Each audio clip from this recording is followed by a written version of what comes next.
Welcome to my TV. ఈనాటి వార్తల్లోని ముఖ్యాంశాలు.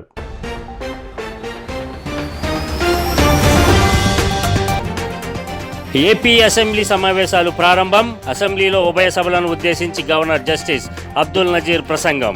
సాంఘిక న్యాయం, సమానత్వం కోసం ప్రభుత్వం పనిచేస్తుందని వెల్లడి. వచ్చే ఎన్నికలలో వైసీపీని బంగాళాఖాతంలో కలపాలని ప్రజలకు చంద్రబాబు పిలుపు.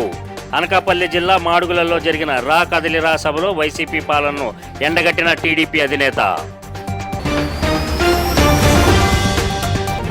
రాజకీయాల నుంచి విరమించుకుంటున్నానన్న గల్లా జయదేవ్. వ్యాపారవేత్తలపై రాజకీయ వేధింపులు సరికాదని పార్లమెంట్లో గుంటూరు ఎంపీ వ్యాఖ్య.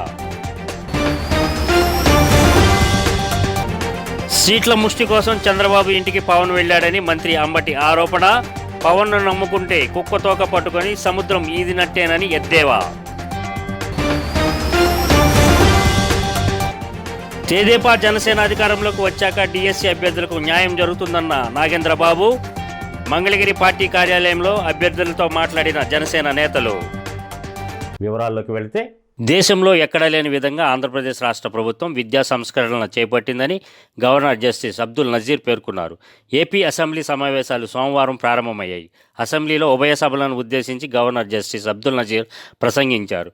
విజయవాడలో బిఆర్ అంబేద్కర్ విగ్రహాన్ని ఆవిష్కరించామని, సాంఘిక న్యాయం, సమానత్వం కోసం ప్రభుత్వం పనిచేస్తుందని గవర్నర్ తెలిపారు.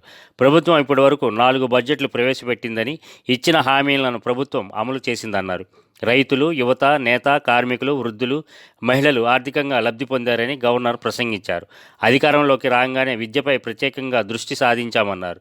ఏపీలో మానవ అభివృద్ధి సూచిక ప్రమాణాలను పెంచేందుకు నవరత్నాలు ప్రారంభించామన్నారు. పేద పిల్లలకు గ్లోబల్ ఎడ్యుకేషన్ అందిస్తున్నామని అసెంబ్లీలో గవర్నర్ తెలిపారు. On being elected with an unprecedented mandate, my government has so far presented 4 budgets and implemented a slew of welfare and development programs for the benefit of hitherto neglected sections, and it would not be an exaggeration if I say my government has put its heart and soul in fulfilling its promises. వచ్చే ఎన్నికలలో రాష్ట్ర ప్రజలు గెలవాలని TDP అధినేత చంద్రబాబు అన్నారు. వైసీపీని బంగాళాఖాతంలో కలపాలని చెప్పారు. సైకో పాలన అంతం చేస్తే తప్ప మనకు భవిష్యత్తు లేదని అన్నారు. విశాఖను క్రైమ్ సిటీగా, గంజాయి కేంద్రంగా మార్చేశారని విమర్శించారు. తన సొంత పత్రిక సాక్షికి జగన్ 100 కోట్లు దోచిపెట్టాడని చంద్రబాబు మండిపడ్డారు. ఏపీ పోలీసులు హైదరాబాదులో గంజాయి అమ్ముతూ దొరికిపోయారని అన్నారు. అనకాపల్లి జిల్లా మాడుగులలో నిర్వహించిన రా కదిలిరా సభలో చంద్రబాబు మాట్లాడుతూ ఈ వ్యాఖ్యలు చేశారు. రాష్ట్ర ప్రజలందరికీ న్యాయం చేసే బాధ్యత తమదేనని చంద్రబాబు చెప్పారు. 5 ఏళ్లలో 20 లక్షల ఉద్యోగాలు కల్పిస్తామని హామీ ఇచ్చారు. ఉద్యోగం వచ్చేంత వరకు నిరుద్యోగ భృతి ఇస్తామని చెప్పారు. ఆడబిడ్డ నిధి కింద నెలకు 1500 రూపాయలు ఇస్తామని తెలిపారు. ఇంట్లో ఎంతమంది ఆడబిడ్డలు ఉంటే అందరికీ ఇస్తామని చెప్పారు. ఆడబిడ్డల కోసం ఉచితంగా 3 గ్యాస్ సిలిండర్లు ఇస్తామని తెలిపారు. ఆర్టీసీ బస్సుల్లో మహిళలకు ఉచిత ప్రయాణ సౌకర్యాన్ని కల్పిస్తామని చెప్పారు. రాష్ట్రంలో 2.5 కోట్ల మంది ఆడబిడ్డలు ఉన్నారని తెలిపారు. ఈరోజు మాడుగుల మీటింగ్ చూస్తున్నాను. మామూలుగా లేదు. తాడేపల్లి పిల్లికి జ్వరం వస్తుంది. వైఎస్ఆర్ కాంగ్రెస్ పార్టీ ఇంటికి పోవడం ఖాయం. తెలుగుదేశం, జనసేన గెలవడం కూడా ఖాయం. ఈ ఎన్నికలు తెలుగుదేశం, జనసేనకి కాదు, రాష్ట్ర భవిష్యత్తు కోసం. ఈ ఎన్నికలు పార్టీలకు, అధికారానికి సంబంధించి కాదు, తెలుగు జాతి భవిష్యత్తుకు సంబంధించిన ఎన్నికలు. అందుకే ఒకటే మిమ్మల్ని కోరుతున్నా, ఈ ఎన్నికల్లో రాష్ట్రం గెలవాలి, ప్రజలు గెలవాలి, మీ బిడ్డల భవిష్యత్తు గెలవాలి. మీ బిడ్డల కోసం ఏ ఆడబిడ్డలైతే కష్టపడుతున్నారో వాళ్ళ సాక్షిగా మీరు ఆలోచించమని మా ఆడబిడ్డలందరికీ పిలిపిస్తున్నా. సైకో పాలన అంతం చేస్తే తప్ప మనకు భవిష్యత్తు లేదు ఈ రాష్ట్రానికి. సమైక్య ఆంధ్రప్రదేశ్ లో ఇప్పుడు కూడా రాష్ట్రంలో చూస్తే ఒక సీనియర్ నాయకుడిగా చెప్తున్నాను, ఎంతో మంది ముఖ్యమంత్రులు చూశాను, కానీ ఇలాంటి సైకోని నా జీవితంలో చూడలేదు. తాను రాజకీయాల నుంచి తప్పుకోవాలని నిర్ణయించుకున్నానని లోక్సభలో మాట్లాడుతూ టీడీపీ ఎంపీ గల్లా జయదేవ్ అన్నారు. తనకు ఎంపీగా అవకాశం కల్పించిన టీడీపీ అధినేత చంద్రబాబుకు కృతజ్ఞతగా ఉంటానని చెప్పారు. తనను పార్లమెంటుకు పంపిన గుంటూరు ప్రజలకు రుణపడి ఉంటానని అన్నారు. సభలో ప్రధాని మోదీ ఎంతో విజన్ ఉన్న నాయకుడని జయదేవ్ ప్రశంసించారు. 10 ఏళ్ల మోదీ పాలనలో భారత్ ఎంతో పురోగమించిందని అన్నారు. అయోధ్య రామాలయాన్ని కట్టించి భారతీయుల శతాబ్దాల కలను మోదీ నిజం చేశారని చెప్పారు. ప్రజాస్వామ్య ప్రక్రియలో వ్యాపారులది కూడా కీలక పాత్ర అని, ఎంతోమంది వ్యాపారవేత్తలు చట్టసభలకు ఎన్నికవుతున్నారని జయదేవ్ తెలిపారు. వ్యాపారవేత్తలపై రాజకీయ కక్షలు సరికాదని, వారిపై రాజకీయ వేధింపులను నివారించాలని కోరారు. దేశం, రాష్ట్ర అభివృద్ధిలో తన వంతు పాత్రను పోషిస్తూనే ఉంటానని చెప్పారు. So I come from a family, sir, which has a legacy of fighting for the people. This is indeed the last session of the 17th Lok Sabha, and every member of the House is bidding adieu. And the reason that I've decided to not contest also is that it's not easy, sir, to sail on 2 boats in one go, to be in public life and also to continue as an entrepreneur. So I've decided to give a pause to my political life. Despite stepping aside from electoral politics, my commitment and resolve to serve the nation remains steadfast as I plan to contribute to the country's development by investing, innovating, creating employment opportunities, and generating revenue and wealth for the nation, sir. My group of companies is providing jobs to about 17,000 people and undertaking various welfare measures for them and their family members. TDP అధినేత చంద్రబాబు, జనసేనాని పవన్ కళ్యాణ్లపై మంత్రి అంబటి రాంబాబు విమర్శలు గుప్పించారు. Assembly media point వద్ద మంత్రి రాంబాబు మాట్లాడుతూ మేనిఫెస్టోను మాయం చేసిన గనుడు చంద్రబాబు అని అంబటి ఎద్దేవా చేశారు. సీట్ల ముష్టి కోసం చంద్రబాబు ఇంటికి పవన్ వెళ్లారని అన్నారు. పవన్ను నమ్ముకుంటే కుక్కతోక పట్టుకొని సముద్రాన్ని ఈదినట్టేనని చెప్పారు. జనసేన కార్యకర్తలు ఇప్పటికైనా మేల్కోవాలని అన్నారు. జగన్ హామీలపై చంద్రబాబు అసత్య ప్రచారం చేస్తున్నారని అంబటి మండిపడ్డారు. ఇచ్చిన ప్రతి హామీని నెరవేర్చిన ఘనత వైసీపీ ప్రభుత్వానిదే అని చెప్పారు. ఇచ్చిన మాటను నిలబెట్టుకున్న ఏకైక ముఖ్యమంత్రిగా చరిత్రలో జగన్ నిలిచిపోతారని అన్నారు. దుష్ట చతుష్టయం పన్నే పద్మ వ్యూహాలను ఛేదించి రాగల అర్జునుడు జగన్ అని కితాబిచ్చారు. నారా చంద్రబాబు నాయుడు గారు మాట్లాడుతూ వైఎస్ఆర్ కాంగ్రెస్ పార్టీ ఇచ్చిన హామీలను నిలబెట్టుకోలేకపోయింది అనేటువంటి ఒక అసత్యమైన మాట పదే పదే చెప్పేటటువంటి ప్రయత్నం చేస్తున్నారు. ఒక విషయాన్ని చాలా స్పష్టంగా రాష్ట్ర ప్రజానీకానికి, ప్రధాన ప్రతిపక్షంగా ఉన్నటువంటి చంద్రబాబు నాయుడు గారికి చాలా స్పష్టంగా ఒక మాట చెప్పదలుచుకున్నాను. ఈ దేశంలో ఇచ్చిన హామీలను నెరవేర్చినటువంటి ఏకైక ప్రభుత్వం వైఎస్ఆర్ కాంగ్రెస్ పార్టీ ప్రభుత్వం అని ఈ సందర్భంగా నేను చెప్పదలుచుకున్నాను. దానితో పాటు నారా చంద్రబాబు నాయుడు గారు 2014 నుంచి 2019 వరకు కూడా ఈ రాష్ట్రాన్ని పరిపాలన చేసేటటువంటి అవకాశం ప్రజలు ఇచ్చారు. ఆయన ఇచ్చినటువంటి ఏ వాగ్దానాన్ని అమలు చేయలేదు. జగన్మోహన్ రెడ్డి గారు ఇచ్చిన ప్రతి వాగ్దానాన్ని అమలు చేశారు. ఇది వ్యత్యాసం అని మనం చేస్తున్నాం. ఎంత చిత్రం అంటే, మేము మేనిఫెస్టో వేశాం, ఆ మేనిఫెస్టోని ప్రతి ఇంటికి తీసుకువెళ్ళి ఇస్తున్నాం. చంద్రబాబు నాయుడు గారు 2014లో ఇచ్చినటువంటి మేనిఫెస్టో అదృశ్యమైపోయింది, వెబ్సైట్లో లేదు.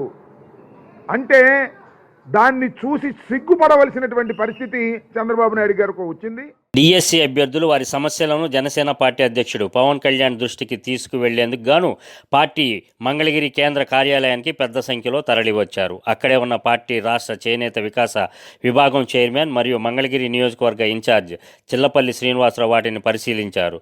ఆ తర్వాత పార్టీ ప్రధాన కార్యదర్శి నాగేంద్రబాబు డిఎస్సీ అభ్యర్థులతో సమావేశమై వారి సమస్యలను అడిగి తెలుసుకున్నారు. మెగా డిఎస్సీ పేరిట వైసీపీ దగా చేసిందని ఆరోపించారు. 30,000 పోస్టులు ఖాళీగా ఉంటే 6,000 పోస్టులకు నోటిఫికేషన్ ఏంటి అని ప్రశ్నించారు. పాదయాత్రలో ఇచ్చిన మెగా డిఎస్సీ హామీ ఏమైంది జగన్ అంటూ మండిపడ్డారు. డిఎస్సీ అభ్యర్థులను జనసేన పార్టీ అండగా ఉంటుందని నాగబాబు హామీ ఇచ్చారు. జనసేన తెలుగుదేశం ప్రభుత్వంలో తప్పక న్యాయం చేస్తామని చెప్పారు. 10 లక్షల మంది రాయటానికి రెడీగా ఉన్నారు. మీరు 6,000 మందికి ఇచ్చారు. 6,000 మందిని ఎప్పుడు ఇస్తారు, ఏం చేస్తారు? డెఫినెట్గా ఇది మేము ఎంతవరకు చేయగలుగుతాం అంతవరకు చేస్తాం. జనసేన టీడీపీ అలయన్స్లో మేము ఎంతవరకు చేయాలో మనస్ఫూర్తిగా చేస్తాం. 10 లక్షల మంది మేము చూడాలి. 10 లక్షల మంది వెనకాల ఉన్నటువంటి ఒక కుటుంబాన్ని చూస్తున్నాం, 10 లక్షల కుటుంబాలు. అందులో కనీసం 35,000 కుటుంబాలు బాగుపడతాయి, మిగతా వాళ్ళకి క్వాలిఫై కాకపోవచ్చు. ఈ కుర్రలందరూ ఏం చేస్తున్నారు? గత 5 సంవత్సరాల నుంచి వస్తుంది జాబ్ అని చెప్పి చేసి మరి బతుకు తెరువు కోసం వీళ్ళు కూలి పనులకు వెళ్ళటం, లేకపోతే ఇంకేదన్నా వరి కోతలకు వెళ్ళటం, విద్య బోధించడానికి ముందుకు వచ్చినటువంటి యంగ్ టీచర్స్ వీళ్ళు అక్కడికి రిస్ట్రిక్ట్ అయిపోతే యూత్కి ఎవరు జ్ఞానం బోధిస్తారు, ఎవరు చదువు చెప్తారు? సో ఇదంతా మాకు చాలా డిస్టర్బ్గా అనిపించింది. బయటకు వచ్చేటప్పటికి పాపం వాళ్ళందరినీ చూసి నాకు బాధ అనిపించింది. డెఫినెట్గా బాబు మీ యొక్క అప్పీల్ని కానీ దేనైనా సరే నేను ప్రెసిడెంట్ గారి తీసుకెళ్తాను. గవర్నర్ అబ్దుల్ నజీర్ సమక్షంలో వైఎస్ఆర్ హెల్త్ యూనివర్సిటీ స్నాతకోత్సవం జరుపుకోనున్నట్లు vice chancellor doctor K Babji తెలిపారు. విజయవాడలో వైఎస్ఆర్ హెల్త్ యూనివర్సిటీ 26వ స్నాతకోత్సవం సందర్భంగా మీడియా సమావేశం ఏర్పాటు చేశారు. ఈ సందర్భంగా బాబ్జీ మాట్లాడుతూ సైక్రియాట్రీలో నిహాన్స్ బెంగళూరులో సీనియర్ ప్రొఫెసర్గా ఉన్న డాక్టర్ ప్రతిమామూర్తికి గౌరవ డాక్టరేట్ ఇస్తున్నట్లు ప్రకటించారు. 60 మంది ప్రతిభావంతులైన విద్యార్థులకు మెడల్స్, బహుమతులు ఇవ్వటం జరుగుతుందన్నారు. సమావేశంలో రిజిస్ట్రార్ రాధికారెడ్డి తదితరులు పాల్గొన్నారు. Sri S. Abdul Nazir, Honorable Governor of Andhra Pradesh and Chancellor of University of Health Sciences, will grace the occasion. Dr. Pratima Murthy, Senior Professor of Psychiatry and Esteemed Director of National Institute of Mental Health and Neurosciences, NIMHANS, Bangalore, has been selected for the award of honorary degree of Doctor of Science, that is honorary causa, and chief guest for the convocation. She will deliver the convocation address. She is very, very popular in the neuropsychiatry division. She is the head of the Institute of National Importance, that is NIMHANS, and she has established a heritage museum in Bangalore, and the mental health has 160 years of experience, and she is one of the important person in the mental health education. Andhra Pradesh రాష్ట్రంలో Congress party ఎప్పుడో అదృశ్యమైందని వైఎస్ఆర్సీపీ జాతీయ ప్రధాన కార్యదర్శి MP Vijayasai Reddy పేర్కొన్నారు. రాజ్యసభలో విజయసాయిరెడ్డి రాష్ట్రపతి ప్రసంగానికి ధన్యవాదం తెలిపే క్రమంలో మాట్లాడారు. కాంగ్రెస్ పార్టీని ఏపీ ప్రజలు ఎప్పటికీ క్షమించరన్నారు.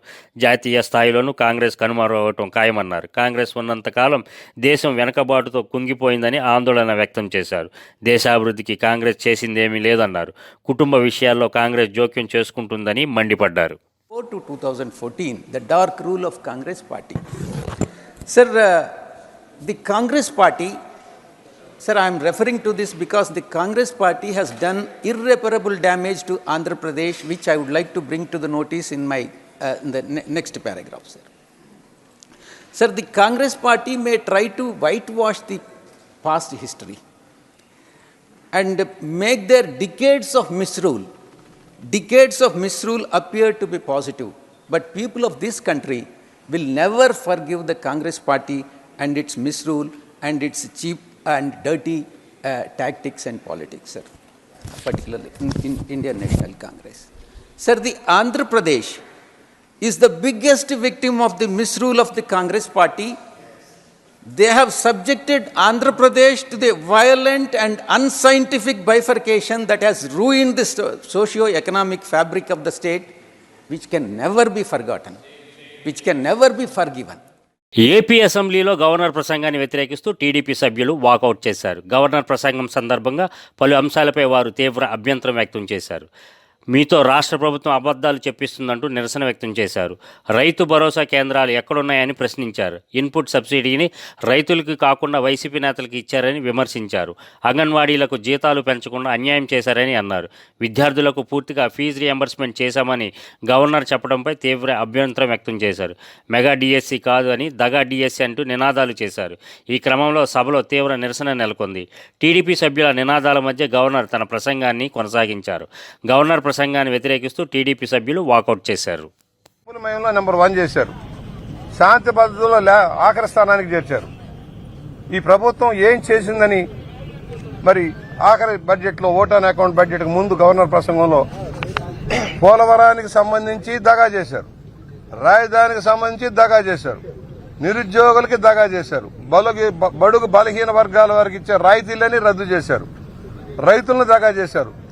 ఈరోజు గవర్నర్ గారి ప్రసంగం అంతా కూడా ఒక తప్పుల తడక మాదిరిగా ఏదైతే జగన్మోహన్ రెడ్డి ఆ రోజు పాదయాత్రలో అబద్దాలు అసత్యాలు చెప్పి ఈ రోజు కూడా అసెంబ్లీలో సైతం గవర్నర్ గారితో అదే అబద్దాలు అదే అసత్యాలు ఈవేళ ప్రసంగంలో చెప్పించినటువంటి పరిస్థితి. ప్రపంచంలోనే అత్యంత ఎత్తైనటువంటి ఎవరెస్ట్ శిఖరానికి లోయకి ఎంత దూరం ఉంటుందో అదేవిధంగా వాస్తవాలకి గవర్నర్ గారి ప్రసంగానికి అంత దూరం ఉన్నటువంటి పరిస్థితి. ఏలూరు జిల్లా చింతలపూడిలో జరిగిన రా కదిలిరా సభకు మేము సైతం అంటూ పోలవరం మండలం నుండి తెలుగుదేశం పార్టీ మండల అధ్యక్షులు బొడ్డు కృష్ణ ఆధ్వర్యంలో సుమారు 2,000 మందికి పైగా టీడీపీ శ్రేణులు తరలి వెళ్లారు. ఈ కార్యక్రమానికి బొడ్డు కృష్ణ పార్టీ జెండా ఊపి ప్రారంభించారు. ఈ సందర్భంగా మాట్లాడుతూ మాజీ ముఖ్యమంత్రి నారా చంద్రబాబు నాయుడు పిలుపు మేరకు రా కదిలిరా కార్యక్రమానికి పెద్ద ఎత్తున నాయకులు కార్యకర్తలతో బయలుదేరటం జరిగిందన్నారు. రానున్న ఎన్నికలలో వైసీపీ ప్రభుత్వానికి ప్రజలు బుద్ధి చెప్పడం ఖాయమని అన్నారు. వైసీపీకి 2024లో జరిగే ఎన్నికలే చివరి ఎన్నికలవుతాయని అన్నారు. ఈ కార్యక్రమంలో మండల ప్రధాన కార్యదర్శి నున్నకాని రాంబాబు, మాజీ మండల అధ్యక్షులు పాపోలు గణపతి రత్తయ్య, పోతుల శ్రీను, సత్యనారాయణ, పిల్లి నాగరాజు, గుబ్బా రాంబాబు తదితరులు పాల్గొన్నారు. కార్యకర్తలు రా కదిలిరా అనే ప్రోగ్రాంకి చంద్రబాబు నాయుడు పిలుపు మేరకు మేము అందరం కంకణం కట్టి వెళ్ళటం జరుగుతుంది. అలాగే రాబోయే రోజుల్లో జగన్మోహన్ రెడ్డికి తగిన గుణపాఠం చెప్పడం జరుగుతుంది. నారా చంద్రబాబు నాయుడు గారు కదిలిరా ప్రోగ్రానికి పోలవరం మండలం నుంచి 2,000 మంది శంకారామం కలిపి పోలవరం మండలం నుంచి 2,000 మందిని తీసుకొని తరలిస్తున్నాం. రేపు రాబోయే రోజుల్లో జగన్మోహన్ రెడ్డికి గుణపాఠం చెప్పడానికి పోలవరం మండలం సిద్ధంగా ఉన్నాము. తెలుగుదేశం రకరకాలుగా కారణాలను చూపించి అధికార పార్టీ ఎన్నో విమర్శలకు గురి చేసినా సరే ఈ ఏట రోజు పుంజుకుని ఒకవైపు నారా లోకేష్ గారు, ఓ పక్క మా జాతీయ ప్రధాన కార్యదర్శి పాదయాత్ర కావచ్చు, మా జాతీయ అధ్యక్షుడు చంద్రబాబు నాయుడు గారు ఇదే కావచ్చు, రకరకాల కారణాలు చూపి తెలుగుదేశం అనగదొక్కాలని ప్రయత్నం చేసినా సరే నా ఉత్తేజంతో ఈ ఏళ్ళ రోజు పశ్చిమ గోదావరి జిల్లాకి చంద్రబాబు నాయుడు గారు చింతలపూడిలో సమర శంకారావం పూరించడానికి వస్తున్నారు. రాబోయే 2024లో కూడా చంద్రబాబు నాయుడు గారిని అఖండ మెజార్టీతో ఉమ్మడి పశ్చిమ గోదావరి జిల్లాలోని 15 నియోజకవర్గాలు అఖండ మెజార్టీతో గెలిపిస్తామని చెప్పేసి ఈ రోజు పోలవరం నియోజకవర్గం నుంచి మా నియోజకవర్గ అధ్యక్షులు బొరగం శ్రీనివాస్ గారి ఆదేశాల మేరకు మా బొడ్డు కృష్ణ గారు ఎవరైతే ఉన్నారో మండల పార్టీ అధ్యక్షులు వారి సారథ్యంలో కొన్ని వేల మంది వైకాపా పాలనలో బీసీలను ఎదగనీయకుండా అణగదొక్కారని తెదేపా విశాఖ పార్లమెంట్ అధ్యక్షుడు పల్లా శ్రీనివాసరావు అన్నారు. గాజువాక పార్టీ కార్యాలయం వద్ద జైహో బీసీ సదస్సు నిర్వహించారు. ముఖ్య అతిథిగా పల్లా పాల్గొని మాట్లాడారు. బీసీలకు అన్నింటా న్యాయం చేస్తానని హామీ ఇచ్చిన జగన్ అధికారంలోకి వచ్చాక వాటిని మరిచారని ఆరోపించారు. వైసీపీ నాయకులది సంపాదన మీద దృష్టే తప్ప అభివృద్ధి మీద కాదని అన్నారు. మత్స్యకారులకు జట్టి నిర్మిస్తామని చెప్పి నిలువున మోసం చేశారన్నారు. వచ్చే ఎన్నికలలో వైసీపీకి గుణపాఠం చెప్పడానికి బీసీ, ఎస్సీ, ఎస్టీ, మైనార్టీలు సిద్ధంగా ఉన్నారని తెలిపారు. ఈ కార్యక్రమంలో కార్పొరేటర్లు గంధం శ్రీనివాస్, పల్లా శ్రీనివాసరావు, మొల్లి ముత్యాల నాయుడు, విజయ్ కుమార్, శివప్రసాద్, వెంకటేశ్వరరావు, నూకరాజు తదితరులు పాల్గొన్నారు. అధికారం అడ్డు పెట్టుకుని 50,000 కోట్లు 43,000 కోట్ల రూపాయలు ఈడీ కేసు వేసింది. ఈడీ ఎన్ఫోర్స్మెంట్ డైరెక్టరేట్ ఆయన మీద నమోదు చేసినటువంటి అభియోగాలు 16 నెలలు జైల్లో కూడా ఉన్నారు. డబ్బులు ఏ విధంగా వీళ్ళు రూట్ చేశారంటే క్విడ్ ప్రోకో అంటాం కదా, క్విడ్ ప్రోకో అంటాం. క్విడ్ ప్రోకో అంటే ఏంటంటే ఇక్కడ గంగవరం పోర్ట్ ని ఒక ప్రైవేట్ కంపెనీకి ఇచ్చి ఆ స్థలం వాళ్ళకి 1,400 ఎకరాలు అప్పచెప్పి ఆ 1,400 ఎకరాలు కూడా వాళ్ళు ఎకరాలు ఆ ప్రైవేట్ కంపెనీకి అప్పచెప్పి వాళ్ళు వచ్చి 900 కోట్ల రూపాయలు బ్యాంక్ లోన్ తీసి 300 కోట్ల రూపాయలు వీళ్ళకి అకౌంట్ వేశారు. వీళ్ళు హ్యాపీగా అంటే వాళ్ళేం పెట్టుబడి లేదు, ప్రభుత్వం ఇచ్చినటువంటి భూములే. అక్కడ గ్రామాలకు మాత్రం మళ్ళీ ప్రభుత్వం డబ్బులు. ఆ దెబ్బపాలెం గ్రామానికి ఆ గ్రామాన్ని తరలించడానికి మళ్ళీ ప్రభుత్వం 300 కోట్లు ఇచ్చింది. అంటే వీళ్ళకి కళ్ళు మూసుకొని 300 కోట్ల రూపాయలు దుబాయ్ ద్వారా వీళ్ళకి వచ్చాయి. వీళ్ళు మత్స్యకారులకు ఏ విధంగా అన్యాయం చేశారంటే వీళ్ళు ఎవరి మట్టుగా వాళ్ళు వాటాలు పనిచేసుకొని మత్స్యకారులకు ఇచ్చినటువంటి మాట ఏదైతే ఉందో అది నీళ్ళకి దాని వదిలేశారు. అన్నమయ్య జిల్లా కలికిరి భక్త మల్లారెడ్డి గ్లోబల్ ఫౌండేషన్ స్థాపించి 7 సంవత్సరాలు పూర్తి చేసుకున్న సందర్భంగా ఫౌండేషన్ అధినేత సుమతీ రెడ్డి పిలుపు మేరకు తిరుపతిలో జరగనున్న 7వ వార్షికోత్సవానికి రాష్ట్ర రెడ్డి సంక్షేమ సంఘం అధ్యక్షులు పులి సత్యనారాయణ రెడ్డి పాల్గొన్నారు. ఈ సందర్భంగా మాట్లాడుతూ తిరుపతిలో జరగనున్న వార్షికోత్సవంలో సంక్షేమ సంఘం అభివృద్ధి బలోపేతం చేపట్టే కార్యాచరణ అనేక కార్యక్రమాలపై సుమతీ రెడ్డితో కలిసి చర్చించనున్నట్లు తెలిపారు. ఈ కార్యక్రమంలో రాష్ట్ర ఉపాధ్యక్షులు రాంప్రసాద్ రెడ్డి, గౌరవ అధ్యక్షులు ఆదినారాయణ రెడ్డి, శేష్ కుమార్ రెడ్డి, జగన్నాథ్ రెడ్డి, ఎల్లారెడ్డి, శ్రీనివాసులు రెడ్డి, తాతిరెడ్డి, అమర్నాథ్ రెడ్డి తదితరులు పాల్గొన్నారు. తరఫున తిరుపతి భక్త మల్లారెడ్డి ఫౌండేషన్ స్థాపించిన సుమతీ రెడ్డి గారి 7 సంవత్సరాల వార్షికోత్సవానికి హాజరయ్యేదానికి కలికిరి రెడ్డి సంక్షేమ సంఘం కలికిరి తరఫున మేము తరలి వెళ్తున్నాము. మా సంక్షేమం తరఫున ఉన్నటువంటి సమస్యలు, రెడ్డి జాతి అభివృద్ధి కోసము మన సుమతీ రెడ్డి అని పిఎంఆర్ ఫౌండేషన్ అధ్యక్షురాలైన తిరుపతికి చెందిన సుమతీ రెడ్డి గారు ఈరోజు 7వ వార్షికోత్సవాన్ని జరుపుకుంటున్నారు కాబట్టి మేము తరలి వెళ్తున్నాము. మేము ఈరోజు భక్త మల్లారెడ్డి గ్లోబల్ ఫౌండేషన్స్ అధినేత్రి సుమతీ రెడ్డి గారు తన భక్త మల్లారెడ్డి ఫౌండేషన్ స్థాపించి 7 సంవత్సరాలు అయింది. 7వ వార్షికోత్సవంగా రెడ్డి సంక్షేమ సంఘానికి రెడ్డి కుటుంబాలకు అన్నింటికీ కూడా ఆమె ఆహ్వానం పలికారు. ఆమె ఆహ్వానం మేరకు మేమందరము తిరుపతి వెళ్ళి మా అభిప్రాయాలు, ఈ సంఘ అభివృద్ధికి మేము తీసుకునే చర్యలు ఇవన్నీ మాట్లాడుకునేదానికి ఇది ఒక మంచి అవకాశంగా భావించి మేము ఈరోజు తిరుపతి వెళ్తున్నాము. వెళ్ళిన తర్వాత అక్కడ మా సంఘ అభివృద్ధికి చేసే కార్యక్రమాల గురించి, మా సంఘంలో మేము చేపట్టే చర్యల గురించి మరింత మెరుగ్గా చేసేందుకు అనేకమైనటువంటి కార్యక్రమాలు చేయగలమని చెప్పి తెలియజేస్తున్నాం. ఆదివాసీల హక్కుల సాధనకై కృషి చేస్తామని దండకారణ్య జనతా పార్టీ అరకు నియోజకవర్గ ఎమ్మెల్యే అభ్యర్థి చెండా ఏలియా, పార్లమెంట్ అభ్యర్థి కిల్లో రాణిలు తెలిపారు.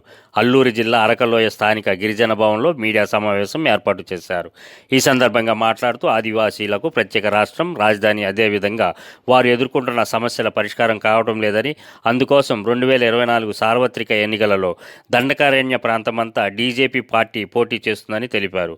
స్వాతంత్రం వచ్చి 75 ఏళ్లైనా జాతీయ, ప్రాంతీయ పార్టీలు పరిపాలన చేశాయని, అయినప్పటికీ ఆదివాసీల హక్కుల పరిష్కారంలో పూర్తిగా విఫలమయ్యాయని ఆరోపించారు. దండకారణ్య జనతా పార్టీ ఆవిర్భవించిన నేపథ్యంలో ఎన్నికల బరిలో దిగుతుందని చెప్పారు. ఉద్యమాల నుంచి మేము రాజకీయ పోరాటం చేయాలని మేము వచ్చాము. మేము రాజకీయాల్లో రావాలంటే ఎప్పుడో మేము రావాల్సినటువంటి వాళ్ళం. ఏదో ఒక బూర్జువా రాజకీయ పార్టీలో మేము పోతే ఈరోజు వెళ్ళినా సరే మాకు వారు టికెట్లు ఇస్తారు. టికెట్లు ఇచ్చి మా తరఫున వాళ్ళు కోట్లాది రూపాయలు ఖర్చు పెడతారు. ఖర్చు పెట్టి ఇక్కడ ఉండేటటువంటి మైనింగ్ కానీ, బాక్సైట్ కానీ ఆ గనులు మాకు అప్పచెప్పండి అని వాళ్ళు వెంపర్లాడుతారు. ఈరోజు రాజకీయ నాయకుల యొక్క పరిస్థితి అంతే. ఇక్కడ రాజకీయ అభ్యర్థులు, ఆయా రాజకీయ పార్టీల అభ్యర్థుల వెనకాల మైనింగ్ మాఫియా ఉండి ఇక్కడ కొనసాగిస్తుంది. ఇందులో ఎలాంటి సందేహం లేదు. వారు స్వతసిద్ధంగా ఎన్నికల్లో రానివ్వండి, మేము చూస్తాం. మేము కోట్లాది రూపాయలు పెట్టుబడి పెట్టి వాళ్ళకి ఎన్నికల రంగంలో దింపి ఓట్లని కొంటున్నారన్నమాట. ఓటర్స్ని కొంటున్నారు. కొని రాజకీయ పదవులు గ్రామస్థాయి నుండి పార్టీని ప్రజల్లోకి తీసుకెళ్లేందుకు గాను ఈ నెల 9 నుంచి 3 రోజుల పాటు నియోజకవర్గ పరిధిలో పల్లెకి పోదాం పేరిట కార్యక్రమాన్ని నిర్వహిస్తున్నట్లు భాజపా జిల్లా అధ్యక్షుడు మేడపాటి రవీంద్రనాథ్ రెడ్డి తెలిపారు. ఈ మేరకు పాత కర్ణవానిపాలెం పార్టీ కార్యాలయంలో నియోజకవర్గ కన్వీనర్ కన్నంరెడ్డి నరసింహరావు అధ్యక్షతన సన్నాహక సమావేశం నిర్వహించారు. రాష్ట్ర ప్రధాన కార్యదర్శి తపన్నా చౌదరితో కలిసి ఆయన పాల్గొన్నారు. ఈ సందర్భంగా మాట్లాడుతూ కేంద్ర ప్రభుత్వం రాష్ట్ర అభివృద్ధికి నిధులు కేటాయిస్తున్నప్పటికీ అవి తామే చేసినట్లుగా వైకాపా నేతలు చెప్పుకోవడం సిగ్గుచేటు అన్నారు. నరేంద్ర మోదీ అమలు చేసిన సంక్షేమ పథకాలను ప్రజల్లోకి తీసుకెళ్లడం, రాష్ట్రంలో భాజపా అధికారాన్ని సాధించడం కోసం ప్రతి కార్యకర్త సైనికుల్లా పనిచేయాలని పిలుపునిచ్చారు. ఈ కార్యక్రమంలో కో కన్వీనర్ సోంబాబు, నాయకులు గూటూరు శంకర్రావు, దేనంకొండ కృష్ణంరాజు, సిరసపల్లి నూకరాజు, బోండా ఎల్లాజీ, నాగేశ్వరరావు తదితరులు పాల్గొన్నారు. ముఖ్యంగా ఎన్నికలు దగ్గరలో ఉన్నాయి కాబట్టి ప్రతి అసెంబ్లీ నియోజకవర్గాలు కూడా ఇలా మీటింగులు పెట్టి ఎన్నికలకి 37 మంది +1 అంటే సుమారు 72 మందితో మీటింగులు పెట్టాలి. 72 మందికి బాధ్యతలు ఇస్తారు. ఎలక్షన్ టైంలో ఎవరే బాధ్యత తీసుకోవాలి, ఎవరే పని చేయాలన్నది కూడా అందరికీ దిశానిర్దేశం చేస్తారు. అదేవిధంగా 6వ తారీఖున కూడా దీనిపైన మరో మీటింగ్ ఉంటుంది. ముఖ్యంగా ఈ నెల 9, 10, 11 ఈ 3 రోజులు గావు చలో అంటే పల్లెకి పోదాం అనే కార్యక్రమం కూడా ఉంది. ఏదైతే భారతీయ జనతా పార్టీ సిద్ధాంతాలు, కేంద్ర ప్రభుత్వ సంక్షేమ పథకాలు ప్రజల్లోకి తీసుకువెళ్ళి రాబోయే ఎన్నికల్లో భారతీయ జనతా పార్టీకి ఓటు పడే విధంగా చేయడానికి గావు చలో పల్లెకి పోదాం అనే కార్యక్రమం కూడా జరుగుతుంది. దానికి ప్రతి వార్డు నుంచి కూడా ఇద్దరు అంటే 20 వార్డులకి 40 మంది పేర్లు ఇవ్వడం జరిగింది. ఈ 40 మంది కూడా 3 రోజుల పాటు ఒక పల్లెకి పోయి, పల్లెటూరుకి పోయి కేంద్ర ప్రభుత్వ పథకాలన్నీ కూడా వివరించడం జరుగుతుంది. ప్రాంతీయంగా ప్రతి అసెంబ్లీలో కూడా కార్యాలయం ఓపెన్ చేయడం, అక్కడ ఎన్నికల కమిటీలు నిర్వహణ ఏ విధంగా ఉందో పరిశీలించేందుకు ఈరోజు మా రాష్ట్ర ప్రధాన కార్యదర్శి, ఉత్తరాంధ్ర జోనల్ ఇన్ఛార్జ్ శ్రీ సీతారామాంజనేయ చౌదరి గారు ఇక్కడికి గాజువాక పర్యటనకి రావడం జరిగింది. ఈ సందర్భంలో కార్యకర్తలని, నాయకుల్ని ఉద్దేశించి వారు కొన్ని ముఖ్యమైన అంశాలు తెలియచేయడం జరిగింది. మరియు 2-3 రోజుల్లో అంటే ఈ నెల 6వ తారీఖు సాయంత్రం ఒక సమావేశం పెట్టడం జరుగుతుంది. ముఖ్యమైన అందరి నాయకులతోని సమావేశం ఏర్పాటు చేసి ఎన్నికల నిర్వహణకి ఏ విధంగా కమిటీ వేయాలి, వారికి ఏ విధంగా బాధ్యతలు అప్పచెప్పాలి, ఈ పని నిర్వహణకి సంబంధించిన అంశాలు పూర్తిగా వారు తెలియచేయడం జరుగుతుంది. కాబట్టి శ్రేణులంతా కూడా ఆ రోజు ఈ కార్యక్రమానికి విచ్చేసి వారు చెప్పే సూచనలు పాటిస్తారని చెప్పి ఈ సందర్భంగా తెలియజేస్తారు. ముఖ్యాంశాలు మరోసారి.